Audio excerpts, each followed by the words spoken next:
Let's take an analysis of the U.S. presidential odds for 2016, Donald Trump and Hillary Clinton.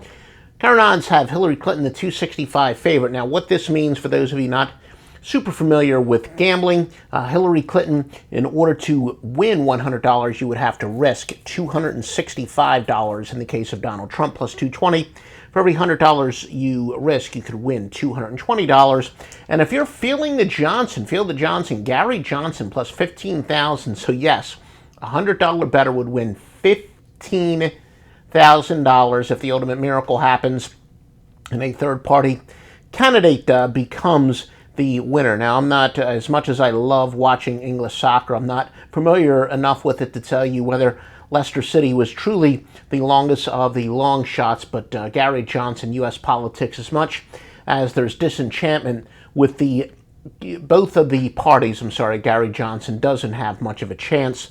Probably put the over under there. I actually think he's probably going to get more than the polls currently say. I think he's polling around 12%, but I do believe that because there is some disenchantment with both candidates, he's going to get a much higher number than a lot of people expect. I would bet the over if you can get anything under, like 15%, but he's certainly not going to win.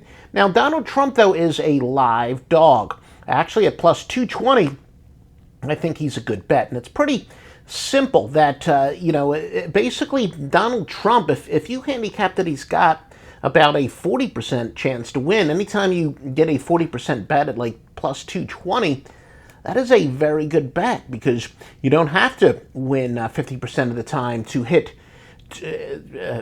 make a profit on 220 underdogs. And I do think that while Hillary Clinton clearly should be the favorite, Donald Trump at plus 220, look, it goes back to my predictably unpredictable theory, which has been so profitable in sports betting at offshoreinsiders.com, www.offshoreinsiders.com, where I do pick sports winners. Look, I actually thought Donald Trump was done after he made those John McCain remarks about, I actually want a guy who's not going to get caught, and he questioned about whether John McCain is a hero.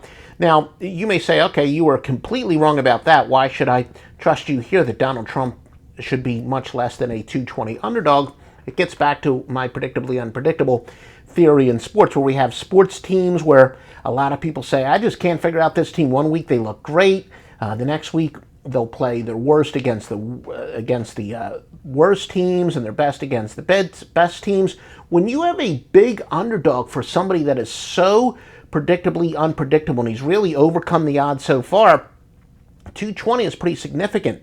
Donald Trump is also a what you see, what you get guy. Look, all his negatives are known. They're all out there, and he's not plummeting in the polls. I don't think you're going to see a very likely October surprise with Donald Trump, where they're going to disclose something that wasn't previously known. But, with this WikiLeaks stuff and, Julian Assange going after Hillary Clinton, I think they got a lot more on her. Look, just for the record, if you're wondering what my bias is, I'm not voting for either one of these clowns. I'm actually going to field the Johnson myself. I will vote for the third-party candidate, so I can't really stand either one of these, but I'm trying to be objective, and I'm going to be critical. In the case of Donald Trump, he is certainly the bigger idiot of the two, but that's already out there. Who's the more dishonest of the two?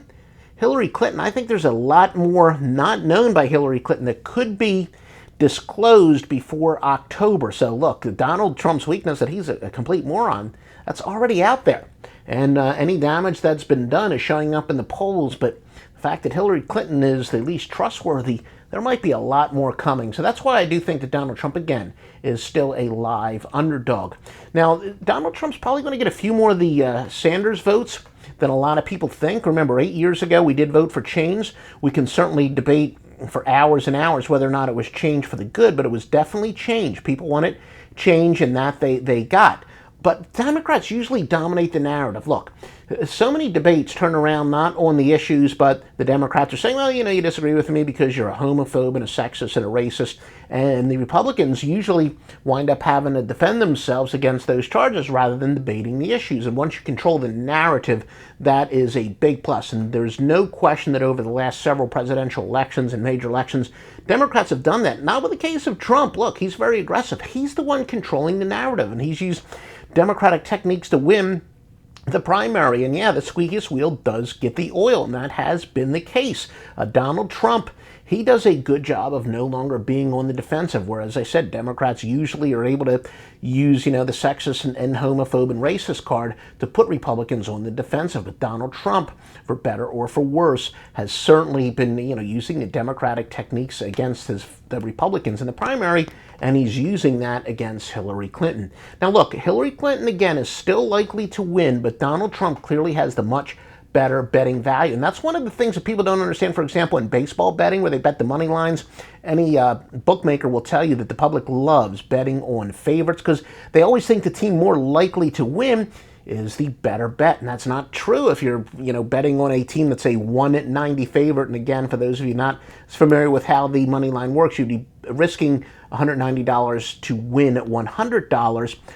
They just don't. A lot of people just don't understand where it's kind of like horse racing, where sometimes the favorite is not even is higher than even money. It might be a 2-to-1 favorite to win the race. Anytime you can get somebody who is less than a 50% chance to win, but still the odds are much higher than they should be, it is a good bet. So again, if you and I are just betting a steak dinner and I get to predict the winner, no question I would go with Hillary Clinton, but the odds are way too high, and there is some value in Donald Trump, and essentially this far away from the presidential election. Look, so many polls over the years have changed, and again, I still think that Donald Trump, all his negatives are out there, and I think there could be a lot between now and the election to come out about Hillary Clinton. So the live underdog is definitely Donald Trump. You want the fruits of our labor? My true area of expertise is in sports betting, but again, some of our proven sports betting techniques I do think apply in this election. Football season's coming up, and you definitely want to vote for OffshoreInsiders.com. Joe Duffy's picks at OffshoreInsiders.com. www.offshoreinsiders.com.